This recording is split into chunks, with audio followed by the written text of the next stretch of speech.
agar men ikkinchisiga uylanaman desam, qarshi chiqasizmi nafsingiz yoqmaganligi uchun yoki bo'lmasa rozi bo'lasizmi degan savol berganman. Savol bergan paytimda mahallamdagi qiz, yo'q, men bilan ajrashasiz, ajrashganingizda xohlagancha uylanavering degan. Shu javob bergan.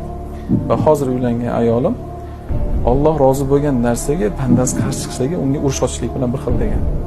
Bitta shu gap uchun uylangan. Va bu narsa ham xuddi shu narsa. Agar ayollarga ham tavsiyam shu, to'g'ri siz nafsingiz yoqmas. Nafsingiz yoqmaganligi uchun iloji boricha bu narsa kommentariy bildirmasligingizni tavsiya qilib qo'ygan bo'lardim. Chunki bu ruxsatni Alloh taolo bergan. Bu ruxsatni muhokama qilishlik bandasiga emas. Ayniqsa ayol kishiga emas. Ya'ni misol uchun men ham musulmonman. Ayrim odamlar uchun namoz o'qish zahmat. Vaqt topa olmaydi. Yoki bo'lmasa, ayrim insonlar uchun zino qilmaslik zahmat. Ayrim inson aroq ichmaslik zahmat. Lekin zahmat bo'lsa ham biz shunga rozi bo'lyapmiz, islomga taslim bo'lyapmiz. Ya'ni erkaklarga mazza, ayollarga xorlik degan narsa yo'q islomda. Sinov hammaga bir xil berilgan. Hammaga bir xil berilgan. Erkak kishi ayniqsa, men o'zim boshimda o'tgan narsani aytaman. Bolalarni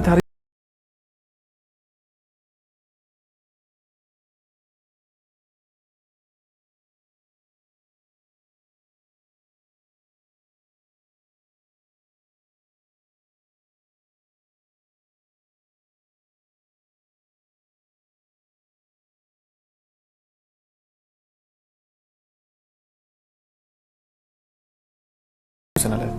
Juda ham ko'p joylarda sanaladi. Ya'ni erkakning vazifasi olib kirishlik